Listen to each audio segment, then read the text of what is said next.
Hello and welcome to my channel. I'm Amanda and we are here with a very exciting video because I am starting a new sketchbook. This is the Stillman and Birn Beta Series Cold Press 8x10 hot press cold press sketchbook. Why do I want to say hot press all the time? No, it's because it's actually not that cold pressed from what I was used to when I was working with watercolours, but it's not really that hot pressed either. It's kind of in between, I think, but it is a really good sketchbook and it's making me want to create more, so that's exciting. I'm using the Hemi Gouache / Holbein Gouache mix of paints, which you're like, what the hell is that? Basically, I have a Hemi Gouache set and I was annoyed that that paint was just going to sit there and not get used, so I squeezed my Holbein tubes into what was left of the Hemi tubes the Hemi pots and mixed it together, which was a bad idea because Hemi Gouache and Holbein are two different qualities of gouache, but it's whatever. The colours were like a little bit weird, the colour choices, especially the yellows, the yellow mushrooms, because I didn't pick cool colours. All the colours were warm, so yeah, we'll get onto that in a minute, but I just basically want to talk about the things that I was using. So I was also using watercolour brushes by Rooney, and I was using a couple of brushes from Amazon, and then I switched to a Royal and Nickel brush because it's for acrylics. It's a really cheap brush and I preferred using that brush. Also, to sketch it, I'm using a Rooney, I think it's Rooney Precision mechanical pencil with Pentel red lead. So that's all of my supplies. I think that I was having a lot of trouble because of the brushes that I was using, because they are made for watercolour more than gouache, and I prefer to use acrylic brushes for it. But I have ordered and received just about 10 minutes ago this lovely number 6 round Princeton Velvet Touch brush, and I'm so excited to try this brush out. Apparently these are really good for gouache and acrylics, so I'm going to try these brushes, and if I like them then I might order more. I do want to get the Rosemary and Co brushes as well for acrylics. I have them for oils and I really like them, so I might get them, but this brush feels really nice and quality. And I've also ordered some Daniel Smith gouache paints in tubes, so I'm excited to try those as well. But I've ordered a lemon yellow and a alizarin crimson and an ultramarine blue, so I've ordered the cool versions of the colours. I usually go for warm, but I decided to order cool versions of the colours this time, so we'll see how that goes. I'll play with them and maybe I'll make a video out of that if you want me to, which I'm excited about because they look good. They look really good. I'm excited. So I'm going to try those out soon. We are painting mushrooms today because gone is summer. We hate summer. In with autumn. If you know me, I am Scottish, obviously, and we usually get lumped in with the UK when everybody talks about weather, but Scotland is slightly different from the rest of the UK. It's a couple of degrees colder the further down you go, or sorry, the further up you come. And we were also complaining about how rainy it was this summer at the start. Sorry about that noise, by the way. I have a fly problem, and that's one of the reasons why we hate summer, because I've had a fly problem for the whole of summer, fruit fly problem, and I've been scrubbing my house upside down, but it's the bins outside. I have nowhere to put them. They're underneath the window at the kitchen, and they just come in swarms. So yes, but besides the point, we're into autumn now. I'm actually wearing a cardigan, a woolly cardigan, which I'm so excited for. I'm so excited for the jumper weather. I can't wait for it. But yes, we get lumped in with England, and they had a heat wave this summer. I don't know how long it was for. I think it was a couple of weeks, but they were all like, oh, the UK is having a heat wave, and we in Scotland had a couple of days of hot weather, but we didn't have a heat wave. They were talking about like 25 to 35 degrees weather. We had maybe 11 to 21. So we didn't have a very good summer. And the couple of days that we did, obviously I went to some places. We went to beaches and we went to waterfalls and stuff and had some day trips. So we did have a nice summer, but it wasn't the best of weathers and it could have been a little bit better. And to be honest, this year I'm just done. And usually I follow the calendar where you don't get to experience autumn until the end of September. So it's like the 21st, 22nd-ish of the month where the transition happens. Like, for example, spring, I always say is the 21st of March, whereas some people say it's the 1st of March. My dad always says that it's the 1st of March, and I say it's the 20th of March. That's my birthday, so I get spring for my birthday, okay? And it's the same with all the other seasons, so I always say that autumn's not going to start until the 21st, 20th-ish of September. But it's the 22nd of August right now. Happy Thursday. Thought I would throw that in there because I'm actually filming this on the day of. I thought I was going to be good and have no gaps and have extra videos and stuff, but I'm not. I'm doing it down to the wire. Anyway, besides the point, I've decided that it is now autumn and I'm excited for it, and I just want to wear cozy clothes, and it's been raining for the past like 3 weeks, so I'm just excited to put summer behind me and come into autumn, and I'm excited for that. Fall, autumn, whatever you want to call it. So in this sketchbook, I don't know why I do this, but I always seem to go out of my comfort zone. I don't know whether it's the pressure to keep the viewers engaged and interested. So whenever I'm filming, I always try to do something new and end up hating the results. I almost scrapped this whole video because of it, how bad it was going. I didn't like it. I think I was changing my style and my techniques a little bit too much.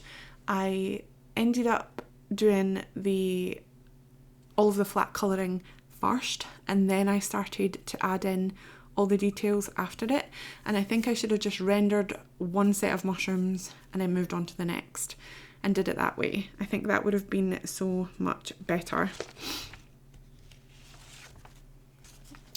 And then also the subject matter.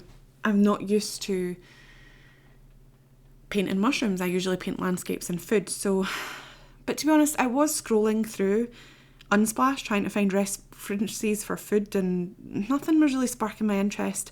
So then I moved over to Pinterest, and because Unsplash is it's like, I don't know what the word is, static or perfected. It just seems to be curated for like really nice stock images, whereas Pinterest is a little bit more urban. Obviously you can get nice Pinterest worthy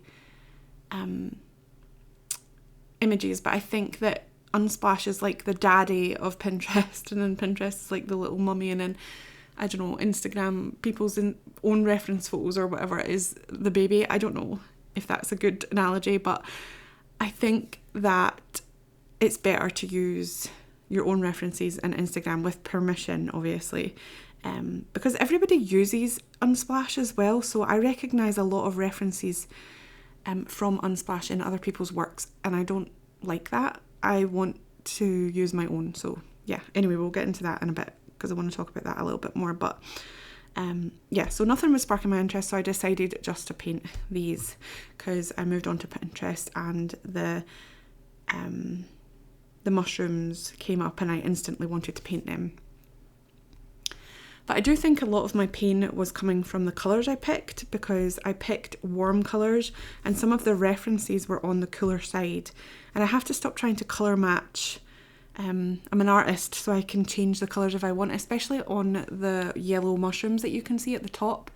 They were more cool and the rest of the mushrooms were more warm. Apart from the mushrooms on the left hand side and the middle, those were quite cool as well, but most of them were warm, and I I wanted to use those 3 colours. I used 3 or 4 colours. Yeah, burnt umber as well, but I tried to barely use that along with white. So I used that red and blue and yellow at the top that you can see. And I just wanted to use those 3 colours, but I ended up having to put in some lemon yellow and stuff like that to make those work. But I should have just picked my own colours and used those. So yeah, I don't know. It's okay to change colours. You're an artist, you can do that. One of my goals is to really explore reference photos that I've taken myself, because I have thousands but never wanted to paint any because of the colours. They don't really translate well into paintings, but again, I'm an artist and I can explore choosing my own colours and shifting it more towards my vision and not the camera's vision. So if there is like foliage and it's a lot and it's all one colour and one shade, the background foliage I could make into more of a cool toned foliage, or I could even change the colour altogether, like maybe even put purple in it and stuff, and then bring forward into the more yellowy, warmer toned greens and make it more dynamic. And also, if the floor is grey, it doesn't have to be grey, it could be orange if I want. Like, I can change the colours and make it my own. So I'm really excited to explore that side of creating. I was so nervous about this, either because of pressure of filming or because it was the first page in my sketchbook, but I actually planned this page out on Pinterest, not on Pinterest, sorry, on Clip Studio Paint.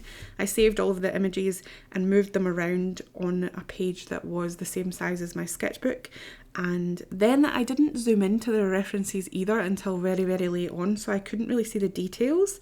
And then I also changed my techniques.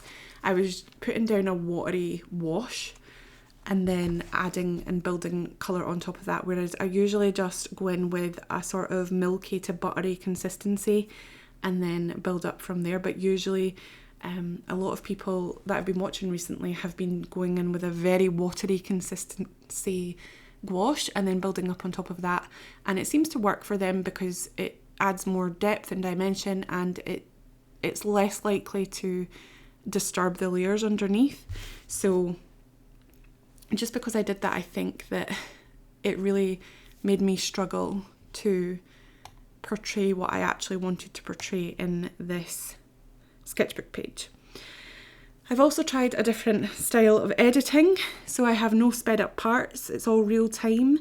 You lose a bit of footage because I obviously have to cut out bits so that you can see it all, especially the pink mushrooms, because I was going back and forth with those a lot, so I cut out quite a lot of those. So I don't know if you actually like this style of video, please tell me. Maybe you like a mixture of both, but I've noticed that TikTok seems, I don't know how people do it, like how do you edit videos into 1 minute videos when you've spent an hour and a half or an hour and 45 minutes painting? Because I just don't understand how they do it on TikTok. They literally have like a minute worth of video and they show the whole process, but there's no sped up versions. I am actually on TikTok, by the way, but I haven't posted a lot there recently, but I did post 30 days in a row just to see how it would grow my page, and it didn't grow very well. I think that you need to be consistent, but every day is not exactly the best for growing your channel, because obviously it's just impossible to keep up with everyday posts. Well, it is for me anyway, I have a life. So, alright, okay, guy in a motorbike just went by. So yeah, I want to experiment with TikTok a little bit, but I don't want to fall into the trap of only making art when I can film, because I did that before and then I started feeling guilty if I made art without filming. I do not want to do that. I want to be able to film and also make art outside of filming, which I did yesterday.